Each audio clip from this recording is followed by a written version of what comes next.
그렇죠. 설정하는 TNF 차단계가 영국에서 발명되었던 뒤에도 미국에서 상용화된 또 하나의 사례라는 사실을 크게 아쉬워한다. 그는 영국 기업을 찾아다니며 신약 개발을 설득했지만 정작 이런 관심을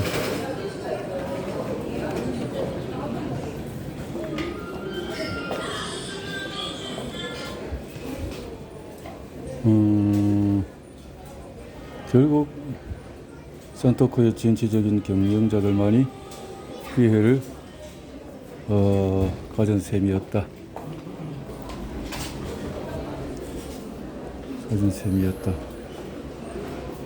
TNF 수용성 단백질 버전, 이것은 일종의 가짜 수용체의 유인 수용체 또는 작은 사이토카인이 면역세포의 진짜 수용체와 작용하는 것을 막는다. 호이틀리의 대체제에 대한 임상실험과 개발은 이머넥스가 주도했다. 이 연구는 센터코보다도 2년 늦게 시작되었지만은 1998년에 미국에서 류마티즘 관절염 치료제로 승인받은 최초의 TNF 억제 항체 체계가 될 정도로 선두를 달렸다. 이 약물은 엠보렐이라는 상표명으로 판매되었다. 다른 미국 기업들도 TNF 억제 항체의 대체제를 개발했다.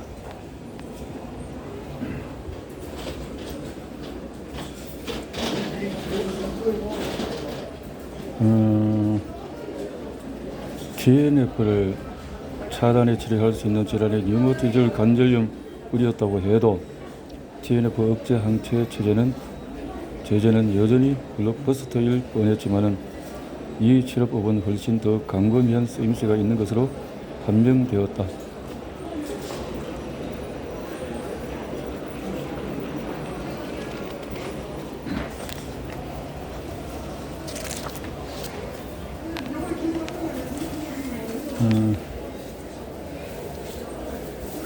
이 성공은 간단하고 단선적인 방식으로 이루어진 것이 아니다. 센터코가 생쥐와 인간의 항체를 섞은 킹알의 형태를 만들기까지는 무수한 실험이 필요했다. 빌책이 처음에 만들었던 항체가 필요했고 이를 펠트만과 마이니가 다시 검증하는 단계 등을 가진 것이다. 찬란한 승리는 상상력과 근면한 연구를 통해서 이루어졌지만 이리저리 얽힌 우연의 일치, 뜻밖의 사건들과 발견이 함께하지 않았다면 불가능했을 것이다.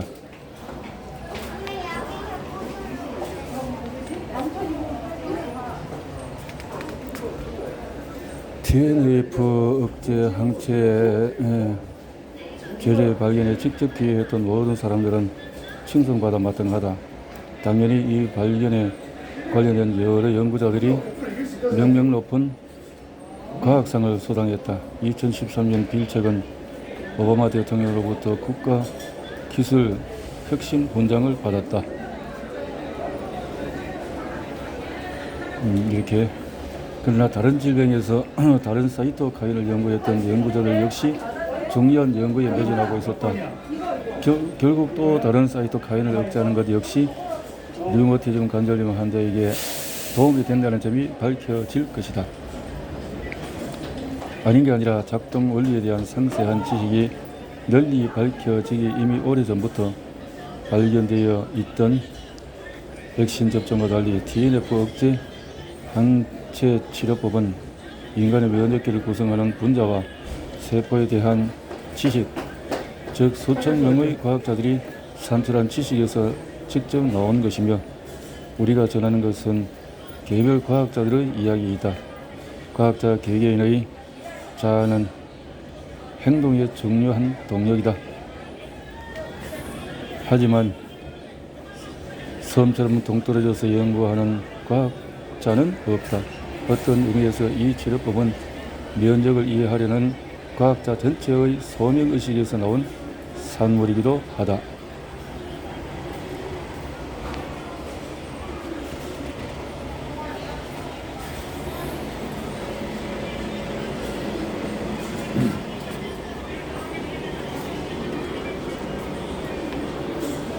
어설픈 시도가 낳은 최악의 참사.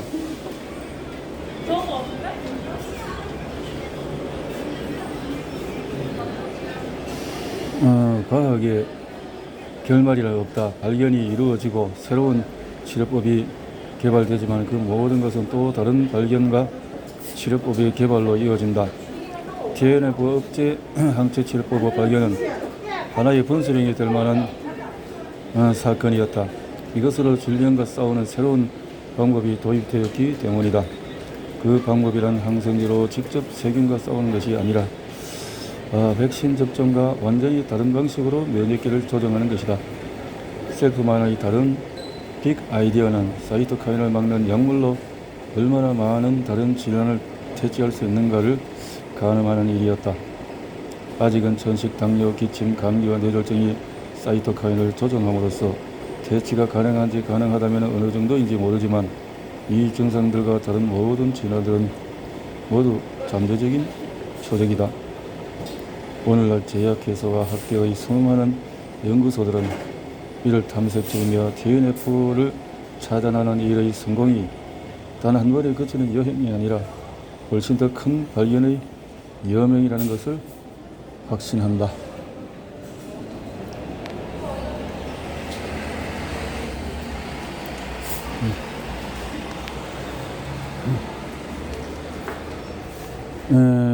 TNF를 막는 것이 완벽한 약이라는 뜻은 아니다. 오히려 그 반대다. TNF를 억제하는 치료법에는 최소한 3가지 중대한 문제가 있다. 첫째, 면역계에서 TNF를 차단하면 감염에 대한 신체의 방어가 약화될 수밖에 없다. 중요한 문제는 아직 많이 드러나지 않았지만 잠복 결핵 감염이 있는 사람들, 이들은 면역계가 감염을 정상적으로 통제하므로 질병의 징후를 드러내지 않는다. 그런데 TNF 억제 항체 제제로 면역계가 악화될 경우에 병이 활기를 칠 위험이 증가한다. TNF 억제 항체 치료의 두 번째 문제는 상당수의 환자가 혜택을 보지 못한다는 점이다. 류마티즈 관절염 환자 10명 중에 4명은 거의 보존되지 않는다. 약물을 혼용하면 반응 비율이 올라가지만 불행하게도 현재로서는 반응하는 환자에 반응하지 않는 환자를 미리 가늠할 방법이 없다. 표준적인 임상관행은 그저 시행착오를 겪어가면서 치료를 진행하는 것이다.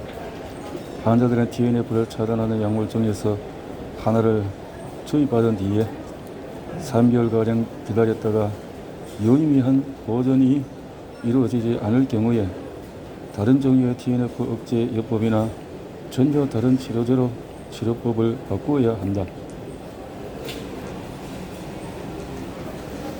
이렇게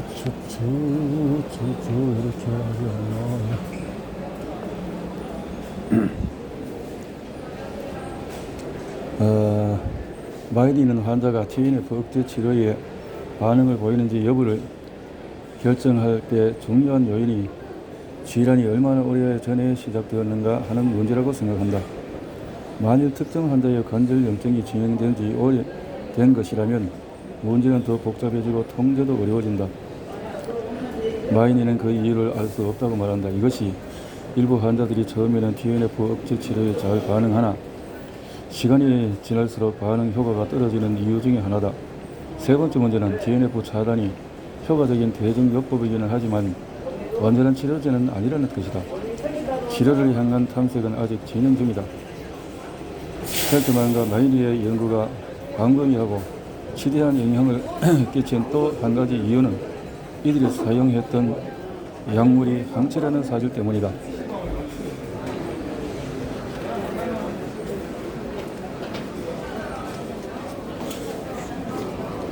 당시 항체가 약물로 쓰일 수 있는 잠재력은 잘 알려지지 않았다.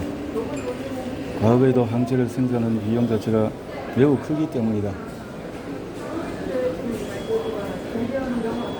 항체를 만드는 B세포 혼성세포는 50개의 상이한 성분을 담은 배양액에서 길러야 한다. 심지어 최적의 조건, 즉 생물 반응기에서 배양액을 제대로 휘저 놓은 상태에서조차 각 세포들은 극미량의 항체만 만들어낸다.